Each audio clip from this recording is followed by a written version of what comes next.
Howdy y'all, and welcome back to the Texian channel. This is episode 7 and part 2 of the 3-part series, Offshoring and the Rise of the Chinese Communist Party. I started off part 1 by asking a question. Who or what do you perceive to be the biggest threat to the United States and its people? And I'd like to start off part 2 by asking a different question. Would you say that you're better off, worse off, or the same as your parents were when they were your age? So if you're 50 today, are you better off or worse off than your parents were when they were 50? I read an article that millennials are the first generation in American history to be worse off than their parents were at the same point in their lives. It was a pretty interesting read. There's a lot that goes into that. There's a lot of reasons why that might be the case. But it's bigger than that, because Pew Research did a study as well. And they asked people in 38 different countries the following question. Life in our country today is blank than it was 30 years ago for people like me. And the answer options were better, worse, or about the same.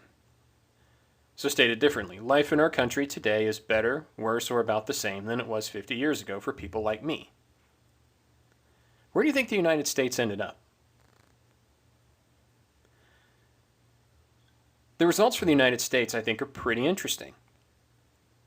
37% said better, and 41% said worse.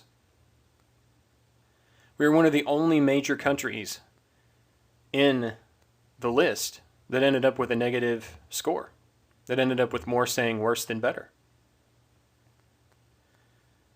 The United Kingdom was in the plus territory, Australia, Canada, Spain, Sweden, the Netherlands, Germany, South Korea, all of them, and by overwhelming majorities in most of those countries, but the United States was not.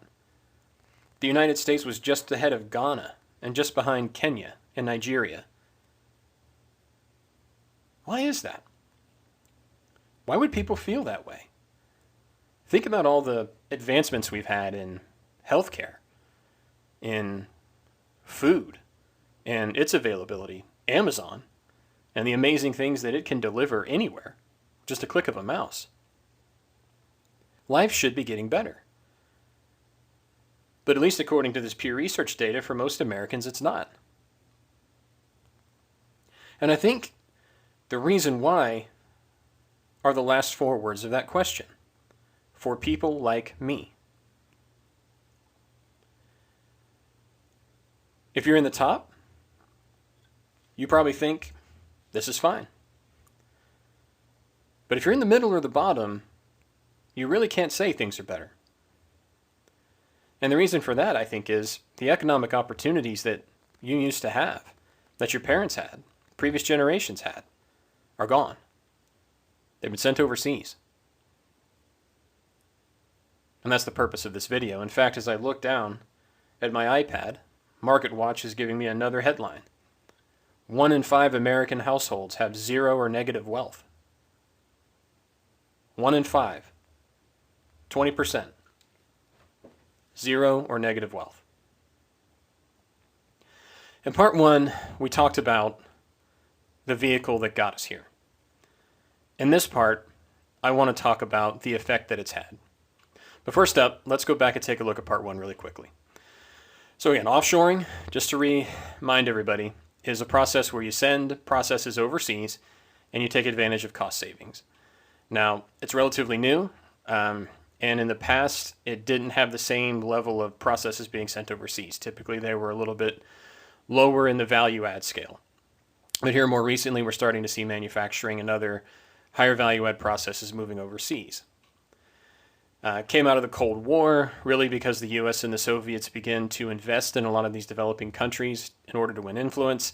In the last video, I didn't really talk about how the Soviets had invested heavily in China, but they did. They really were instrumental in helping Mao Zedong come to power, and then also helping develop the Chinese economy, such as it was, throughout the entirety of the Cold War, at least up until the 1970s. So that was something that I should have mentioned in the past video, and I didn't. But anyway, both sides were really doing this. They were investing a lot in these developing countries, and as a result of that, these countries became possible sites for offshoring. Nixon and Kissinger changed policies towards China in the 1970s. They wanted to pull them away from the Soviets, bring them more into our sphere of influence, and of course the hope was that that would tip the balance in the Cold War, and in many ways it did. China, for its part, also in the 1970s made some very important changes under Deng Xiaoping. He was more pro-Western than most Chinese leaders and recognized that Chinese communism wasn't working. I think he was playing a long game, and we'll talk about that in the third video, but suffice it to say here that he made some changes and China began to prosper. They received most favored nation status in 1980 despite all of their human rights records and abuses. Of course, this is before Tiananmen Square, but still it was much known that China was not treating its people very well at all, and joined the World Trade Organization in 2001, and that was sort of the summit of China relations with us in terms of being open and taking advantage of these opportunities. Both U.S. companies and the CCP love this arrangement. In fact, the Chinese Communist Party has to have it for reasons that we'll talk about in episode 3. And I forgot to mention in the past video, the currency conversion is a big part of why U.S. companies like it. The yuan floats against the dollar in, I don't know, sort of a indirect way. And the Chinese Communist Party recently made some changes to how the yuan is pegged to the dollar, which made the dollar a little bit stronger. So there's an awful lot of currency conversion and things like that that allows U.S. companies to really take advantage of this in ways they might not otherwise be able to. I'm not going to dive too much into that, but that is something that I forgot to mention in video 1. And like I said at the conclusion of video 1, the American people and business school students like me were told the lie. And it's that lie that I really want to investigate in this video. We were all told that this was going to be a good thing. Companies are going to have a bunch more money, a lot more money, and capital to invest in the economy. New jobs would be created that would be better than the ones that were lost. Our standard of living would go up. We would have cheaper goods, and on and on and on. Next to none of it came true. In the past couple videos that I've done, I've tried to be sober and fair in how I present things, and I think I'm going to present things pretty fair in this video too. But I'm passionate about this. I voted for Donald Trump in 2020, and the reason I did was because he was taking on China. I felt like Donald Trump was at least trying to get a situation where normal people, average American people, would have a chance to succeed and prosper again. He was trying. You can say the methods weren't good. You can dislike Donald Trump. There's plenty to dislike about him. I had my own criticisms and still do. But on this issue, Donald Trump was trying to help average and regular people. And for that, I think he should be commended. But in this video, I'm going to have a little more passion and a little bit more, I don't know, a sharper tongue than I normally do. So I'll just let you know right now. All right, so what has the effect of all of this offshoring been? Well, for starters, we have a large and growing trade deficit. Now, trade deficits are one of the most misunderstood things, I think, in the entirety of economic theory. I saw John Stossel try to tell me that trade deficits didn't matter because he ran a trade deficit with the Starbucks. He'd go into the Starbucks, he'd buy a coffee, he would exchange $5, and they would give him a coffee, and he said that that was him running a trade deficit because they did more for him than he did for them. But he doesn't understand that the $5 that he handed over was production that he was compensated for. Trade deficits result when you consume more from someone else than you sell to them. In other words, you consume more than you produce. Think of it this way. You, me, and your best friend are seated at a table. I run a $5 trade deficit with you, but a $5 surplus with him. So as a result, I have no trade deficit whatsoever. I'm net even. And you may run a trade deficit with someone else, and he may run a trade surplus with somebody else, and it all balances out for everybody. And that's the theory. That's the idea, that everybody's going to use their comparative advantage, and we're going to have no deficits because what I make is going to be bought by somebody else, and it's all going to balance out.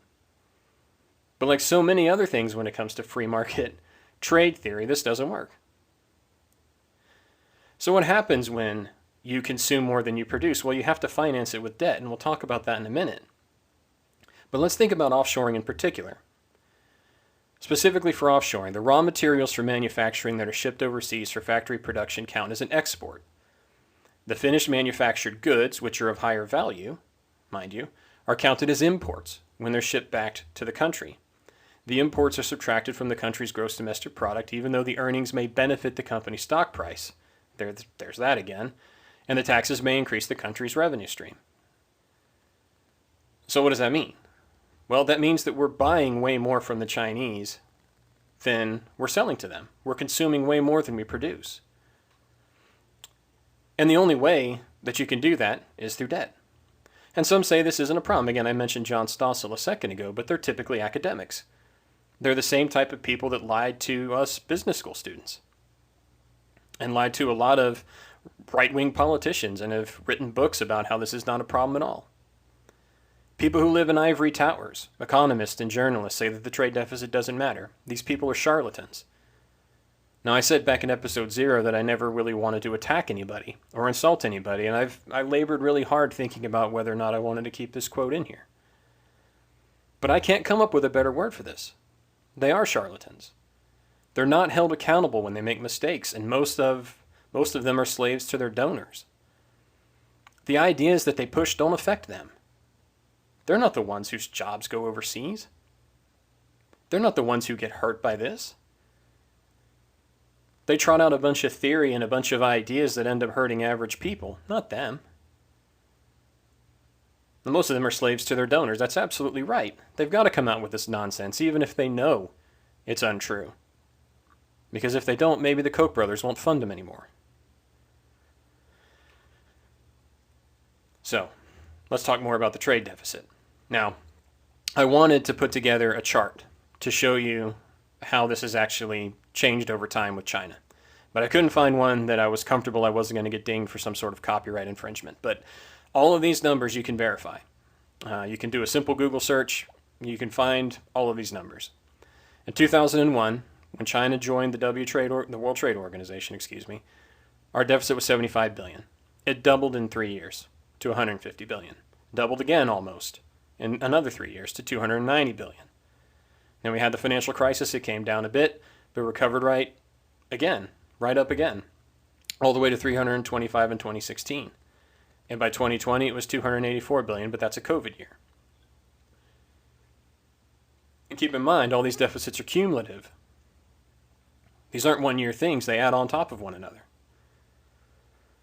So, we have been consuming way more than we produce with China, and we haven't been offsetting it elsewhere. So how have we done this? Well, we've had to borrow money. Lots of it. You know, when you produce $5 worth of value and you get rewarded $5, and you go into the store and you try to buy something that's $15, where are you going to come up with the extra 10? You've only produced $5 worth. You've got to come up with the extra 10 somewhere. You borrow it. That's exactly what we've done as a country. And we borrowed a fortune of money from a lot of people, ourselves mostly, and Japan as well. But much of it now is coming from China. As of November 2020, the U.S. debt to China was $1 trillion, 15% of the total public debt owned by foreign countries. $1 trillion. That gives them a huge advantage over us. That gives them a huge amount of leverage over us. And we'll talk about it again here in a minute. But think about that. You know, in order to keep this thing going, that is harming the American people so much, as we're about to talk about, we're having to borrow money to do it. We're going into debt to finance our own destruction. It's madness, and it needs to stop. Well, here's the big thing, right? This is what everybody focuses on, and we'll talk a lot more about many other things here in a few minutes, but job losses for American workers.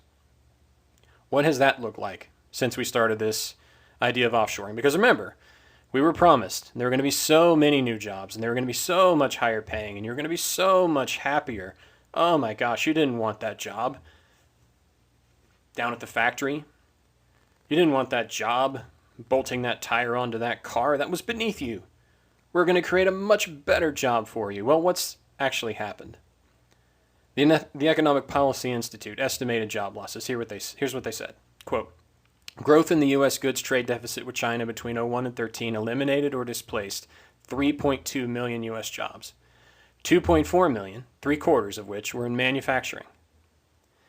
These lost manufacturing jobs account for about 2/3 of all U.S. manufacturing jobs lost or displaced between 01 and 03, or 2013, excuse me. So what does that mean? Directly with China, our trade deficit with China cost us 3.2 million jobs. 2.4 million of those in manufacturing alone. So what does that mean? Well, that means that they're producing. They're producing and we're not. And of course, as we talked about in episode 1, these losses are now happening in higher wage and more strategic sectors. So it's not necessarily that a job's gone overseas, it's that a very high paying and good job has gone overseas. Quote, among specific industries, the trade deficit in the computer and electronic parts industry grew the most, and 1.2 million jobs were lost or displaced, 40% or so, of the 2001 to 2013 total. So computer and electronic parts, these are high value add jobs. These are good paying jobs that Americans used to have and should have, in my opinion. Global trade in advanced technology products, often discussed as a source of comparative advantage for the U.S., is instead dominated by China, including the more advanced elements of the computer and electronic parts industry, as well as biotechnology, life sciences, aerospace, nuclear technology. We just went through the COVID pandemic. Still in it, actually. And we'll talk, a little bit about how China played a role in that and got away with it in episode 3. But what did we struggle with at the beginning? PPE. That was one of the problems we had at the beginning. Well, China hoarded it. And another thing is China actually manufactures most of that. Biotechnology, life sciences, pharmaceuticals. The Chinese have this all now. They have control of it. Can you imagine in the height of the Cold War, we would give industries like that, the manufacturing of industries like that, over to the Russians, to the Soviet Union? It's insane. We're going to let the Soviet Union manufacture our nuclear technology. Oh, really? That's a great idea. I'm sure they won't use any of that for their own purposes. And China is just as big of a threat, if not a bigger one, than the Soviet Union has ever been. And yet we're still doing this. It's madness. So not only do we lose the jobs, but we get wage cuts too, which drive the wealth inequality. We talked about this in episode 3, if you want to go back and take a look at that episode. Offshoring replaces domestic output. Again, we've sent all that overseas. All that production has gone overseas. Offshoring replaces domestic output with foreign imports. That's the trade deficit. This creates demand for foreign labor and not American, which drives down wages. It's simple supply and demand. There's not as much of a demand for labor here in the United States because all those labor inputs are over there in China or in whatever country it might be in. So there's not as many jobs, and there's more Americans chasing after them. What happens? Drives down wages. Again, this is all about cost savings. This is all about labor savings. That's why companies are doing this, and that's why they're loath to change. Because they've saved a fortune on labor over the years, and they don't want it to go away. Those who leave the job often leave the labor force altogether. This is from the Bureau of Labor Statistics. The labor force participation rate, which really just measures how many people are active in the workforce or actively looking for a job. Now, the uptick, starting in the 60s and 70s, was women joining the workforce. That's why it kind of went up, because it's looking at all adults. And, back in the 40s and 50s, women weren't typically in the workforce. They were stay-at-home moms, homemakers. That changed in the 60s and 70s. But look what's happened here recently. Right around, let's see, when is that? I can't quite, 2001. Look what started happening. Downward trend in labor force participation rate. That ticked up a little bit in the mid-2000s when we had the housing boom and resultant bust in 2008. But if you drew a straight line, if you drew a general trend line from 2001 to 2016, it's down. And we're starting to get back into labor force participation rates from the mid-70s, when women were just really entering the workforce in earnest. It's not a good thing. Many others go on disability. This is one that I don't hear a lot of people talk about. So what happens if you've lost your job and you can't find another one? And your unemployment runs out.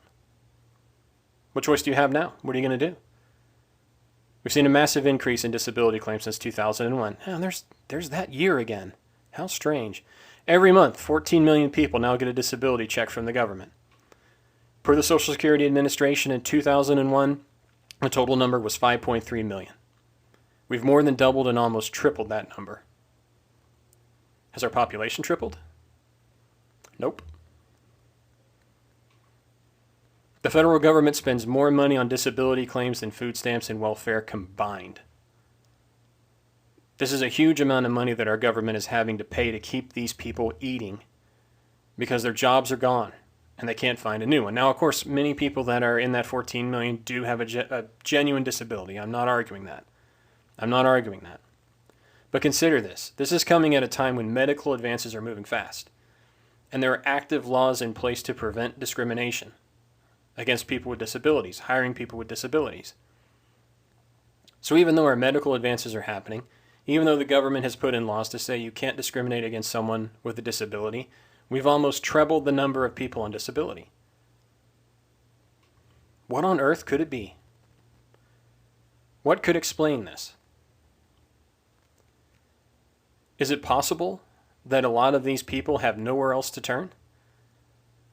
That many of these 14 million people that are on this designation now, so that they can eat and survive, would happily go back to work if there was a job for them to go back to? But there isn't one, and their unemployment ran out years ago. So what choice do they have? I don't hear anybody talking about this. But not only is it a problem for our balance sheet for the federal government's financial health, it's a huge issue with mental health of these people who've lost their purpose.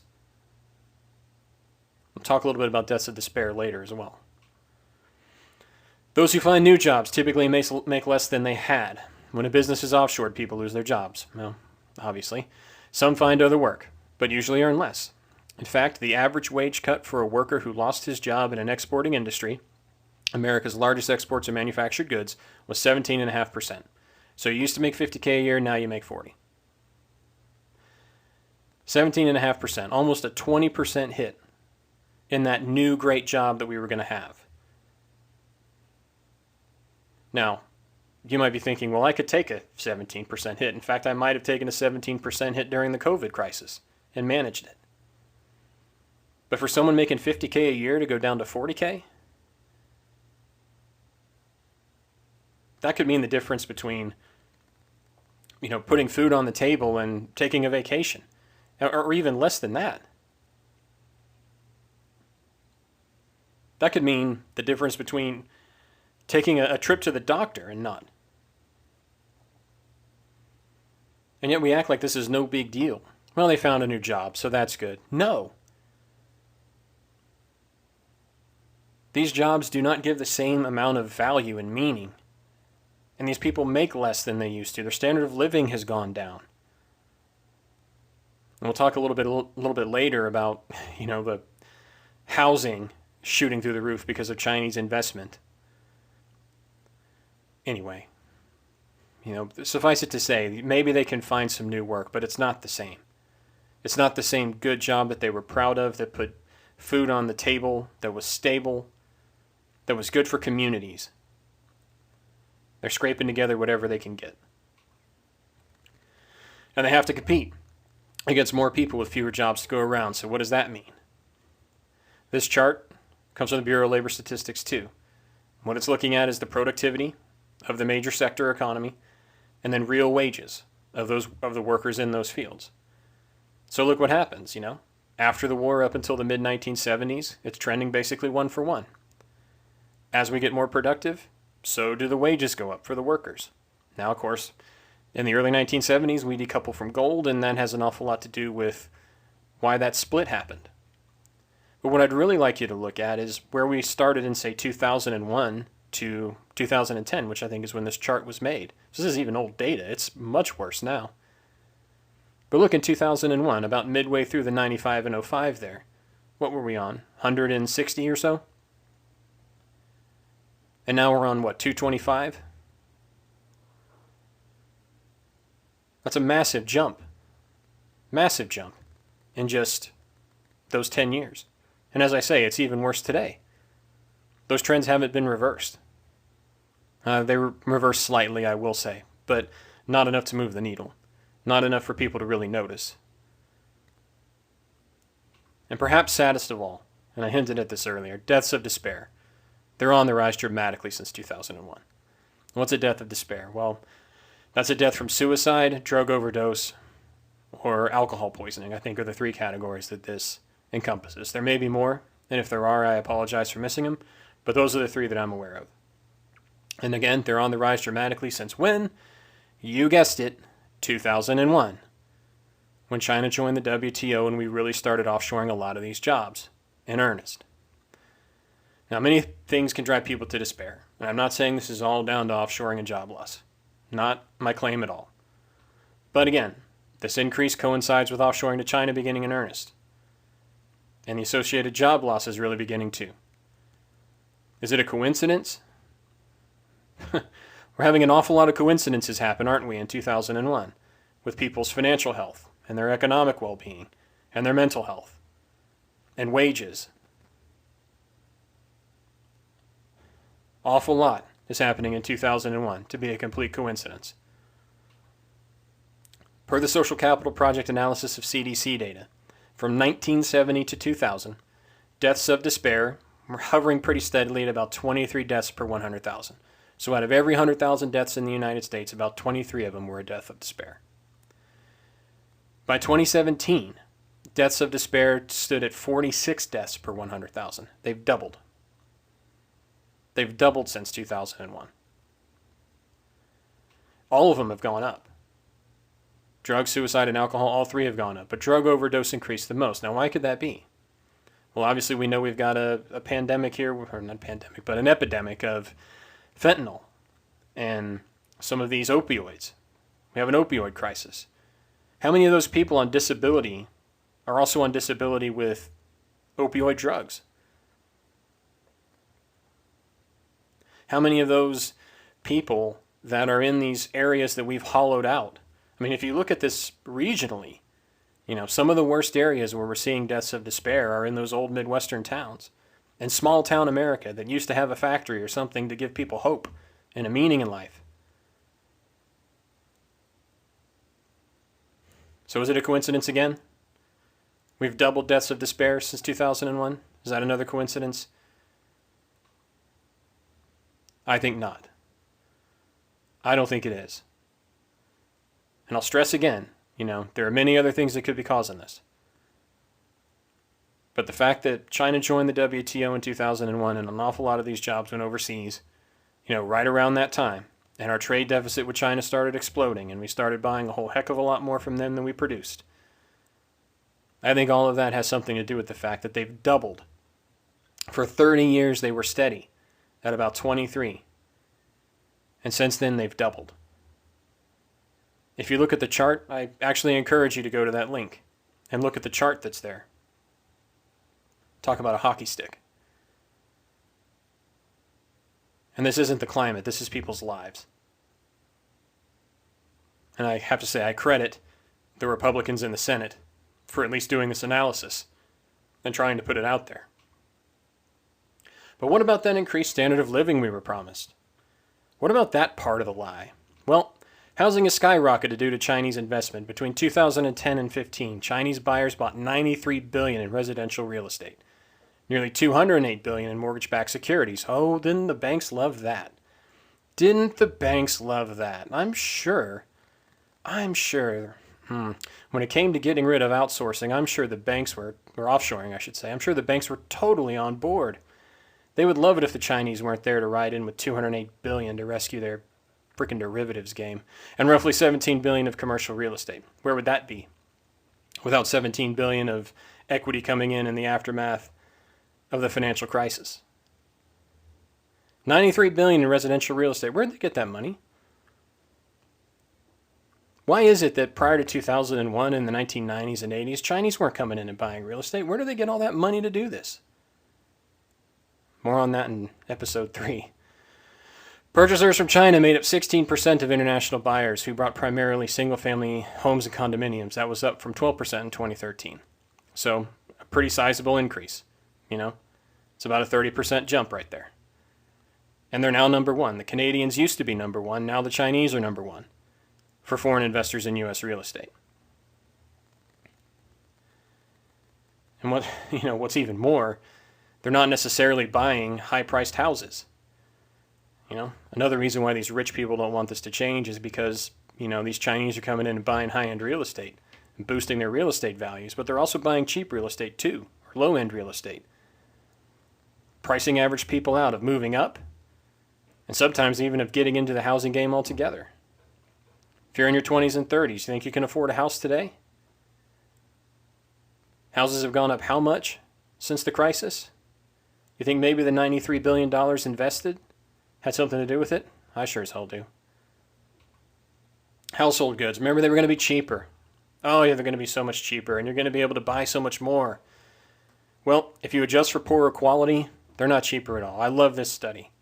And I really encourage you to actually go to the link. Go look at that Spencer Morrison article. Household appliances were cheaper 40 years ago. We're getting ripped off. National Economics editorial, May the 12th of 2017. I can't put on a slide everything that he has in that article. I plucked out this one quote because I think it sums it up best. According to a 2013 survey by Consumer Reports, reported in the Columbus Dispatch, nearly 1 in 3 side-by-side refrigerators broke within 4 years. Likewise, almost 1 in 4 washing machines, 1 in 5 dishwashers. So they're cheaper when you buy them, but they fail a lot quicker. Why? Because they're being manufactured in these other countries that don't have the same quality control standards by workers who are basically slaves. And they're being told they have to turn these out as fast as possible. So when you have to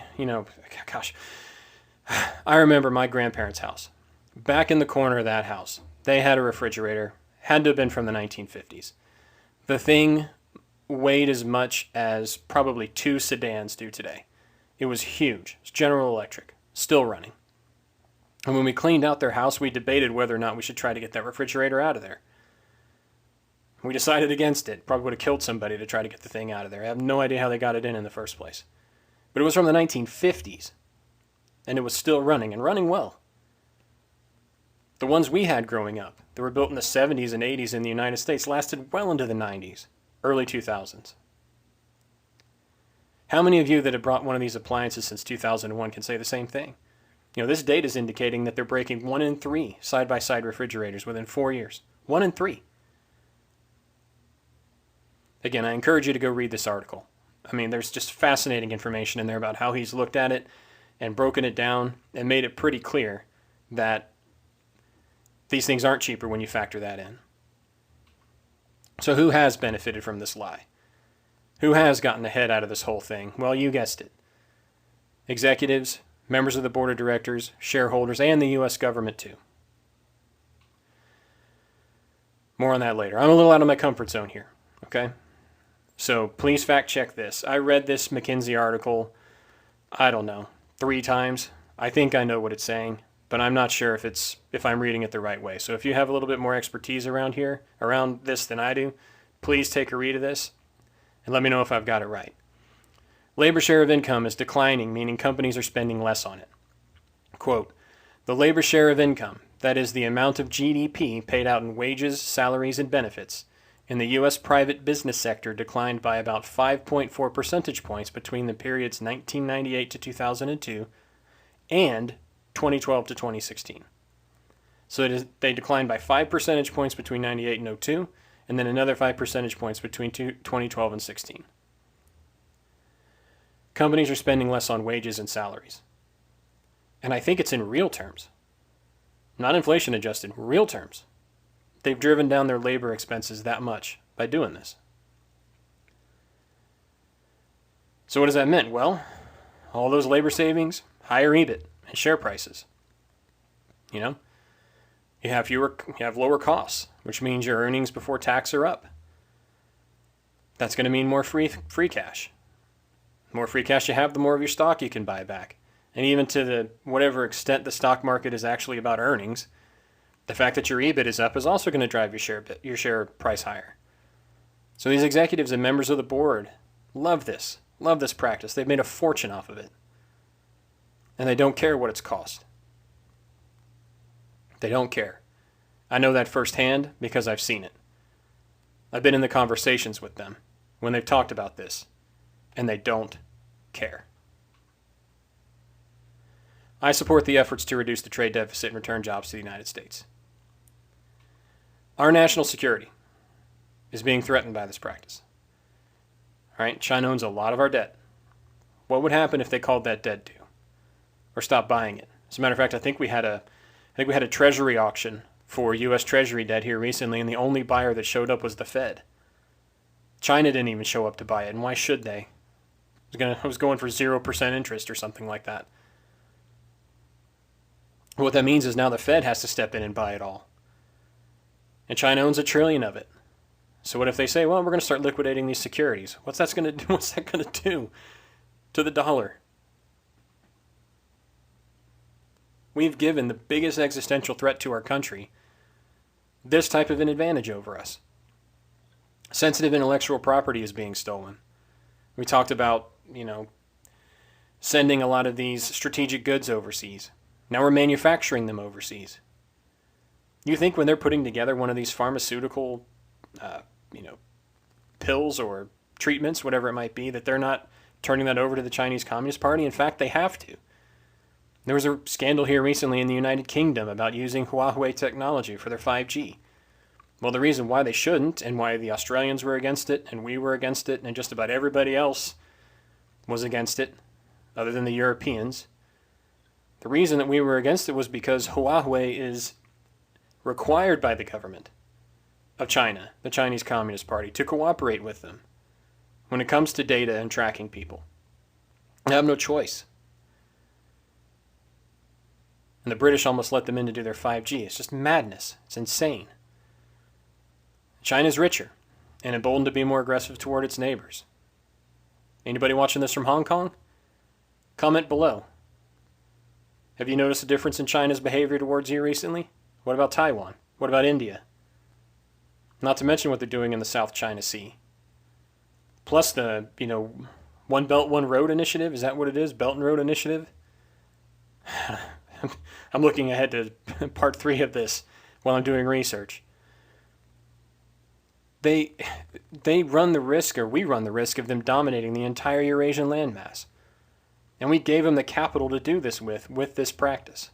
I'll talk more about that in part 3. Americans are suffering due to this, and our first priority, or the first priority of the United States government, is their well-being, not anything else. We talked about the job losses and the wage stagnation and cuts, the wealth inequality this is driving, which has societal consequences. Workforce participation rates are down, disability claims are up, deaths of despair are skyrocketing, at least in part due to this practice. Average American people are suffering because of this. The evidence is all out there right in front of us. We all know it to be true. We all see it every day. Anybody that's driven through the Midwest or through small town America has seen it. We owe them. They're our countrymen, and that should matter. They're Americans too, and that should matter for something. All right, nothing is free. I always say that. Nothing is free, and reshoring these jobs will come at a cost.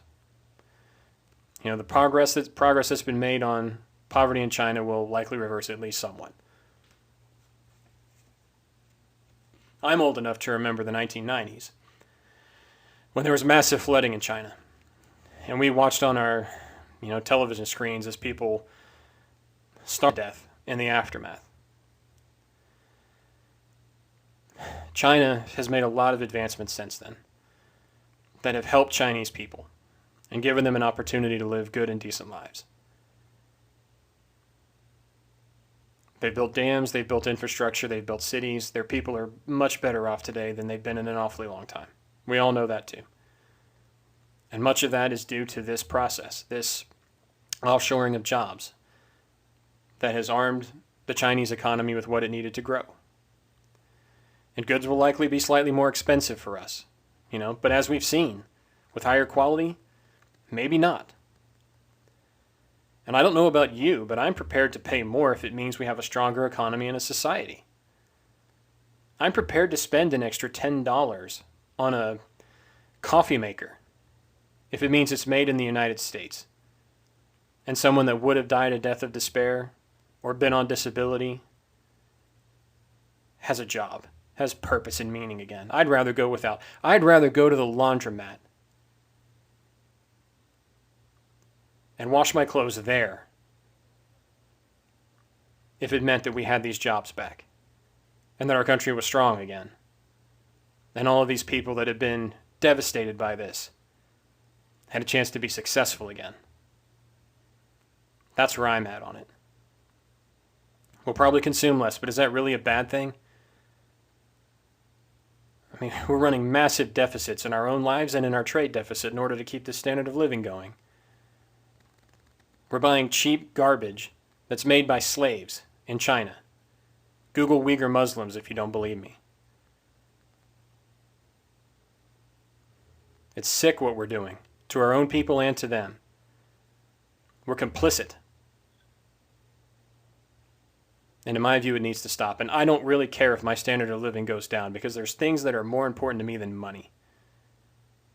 The well-being of my neighbors, of my community, and yes, my country matters more to me than a cheap coffee maker or a cheap washing machine that I'll have to replace in 3 years anyway.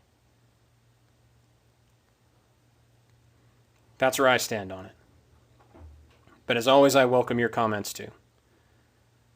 If you thought this video was good, give it a like, give it a share. And comment below, let me know what I got right and what I got wrong.